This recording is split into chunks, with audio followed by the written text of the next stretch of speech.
இந்தியாவில் இன்னும் 25 ஆண்டுகளில் பெரும்பாலான இளைஞர்களின் இறப்புக்கு மாரடைப்பு நோயே காரணமாக இருக்கும் என மருத்துவ உலகம் எச்சரிக்கை விடுத்துள்ளது. குறிப்பாக தமிழகத்தில் இருதய நோய் சிகிச்சை மருத்துவமனைகளில் சிகிச்சைக்காக வருபவர்களில் 25% பேர் இளைஞர்கள்தான் என மருத்துவ நிபுணர்கள் தெரிவித்துள்ளனர். இதுகுறித்த ஒரு சிறப்பு செய்தி தொகுப்பை பார்ப்போம். உலக இருதய நோயாளிகளில் 60% பேர் இந்தியர்களாக உள்ளனர் என்ற அதிர்ச்சி தகவலை வெளியிட்டுள்ளது உலக சுகாதார நிறுவனம். புகைப்பிடித்தல், அதிகமாக மது அருந்துதல், அளவுக்கு அதிகமாக சாப்பிடுதல், உடல் உழைப்பு இல்லாமை, மன அழுத்தம் ஆகியவை மாரடைப்பிற்கு முக்கிய காரணம். கடந்த 10 ஆண்டுகளுக்கு முன்பு 40 வயதிற்கு மேற்பட்டவர்களே மாரடைப்பு நோய்க்கு ஆளாகி வந்த நிலையில் தற்போது 20 வயது இளைஞர்களை கூட மாரடைப்பு நோய் தாக்குவதாக ஆய்வு ஒன்றில் தெரிய வந்துள்ளது. The best option is to exercise.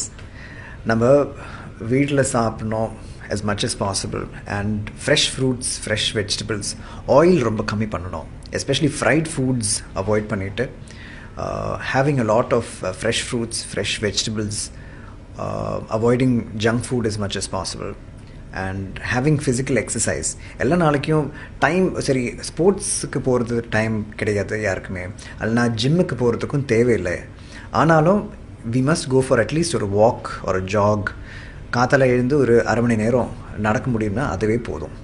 இன்றைய இளைஞர்கள் மத்தியில் இன்டர்நெட் என்னும் மாயை ஆட்டி படைப்பதால் உட்கார்ந்த இடத்திலேயே பணி, தவறான உணவு பழக்கம், அதிக மன அழுத்தம் நாளுக்கு நாள் அதிகரித்து வருவதால் முன்பு முதுமையில் தாக்கிய நோய் இப்போது இளமையிலும் தலைகாட்ட தொடங்கிவிட்டது. உணவு கட்டுப்பாடு, உடற்பயிற்சி, பணியின் போது மன இறுக்கத்தை தவிர்த்தல் போன்றவற்றை பின்பற்றினால் மாரடைப்பு நோய் வராமல் தவிர்க்கலாம் என்பது உளவியல் நிபுணர்கள் கருத்து. இந்த காலத்தில் ஸ்ட்ரெஸ்ஸோடைய லிமிட் ரொம்ப அதிகமாகிடுச்சு. நிறைய பேர் ஸ்ட்ரெஸ்ஸில் இருக்கும் அப்படின்னு சொல்கிறாங்க. அதுக்கு முக்கிய காரணம் நம்மளுடைய வாழ்க்கை முறை, செடென்டரி லைஃப் ஸ்டைல் மாறிடுச்சு.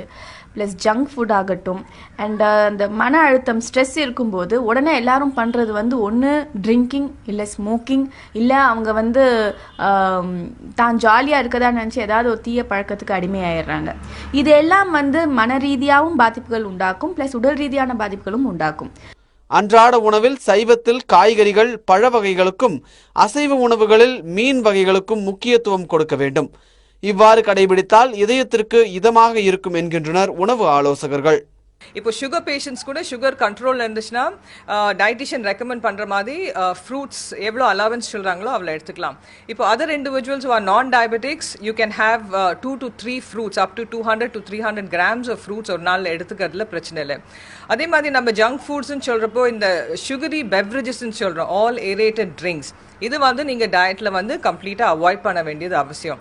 இப்போ இதுக்கு என்ன நம்மளுக்கு ஆல்டர்னேட் ஆப்ஷன்ஸ் இருக்குன்னா மோர் எடுத்துக்கலாம், that's a very healthy option. அதே மாதிரி இளநீரும் ரொம்ப நல்லது, இளநீர் நம்ம எடுத்துக்கலாம்.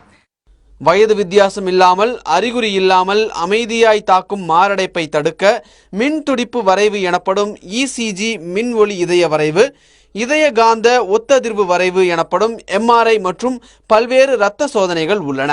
இளம் வயதுதானே என்று பாராமல் இளைய தலைமுறையினர் உடலை பேணி பாதுகாப்பது காலத்தின் கட்டாயம். தந்தி டிவி செய்திகளுக்காக செய்தியாளர் ராஜாவுடன் ரமேஷ்குமார்.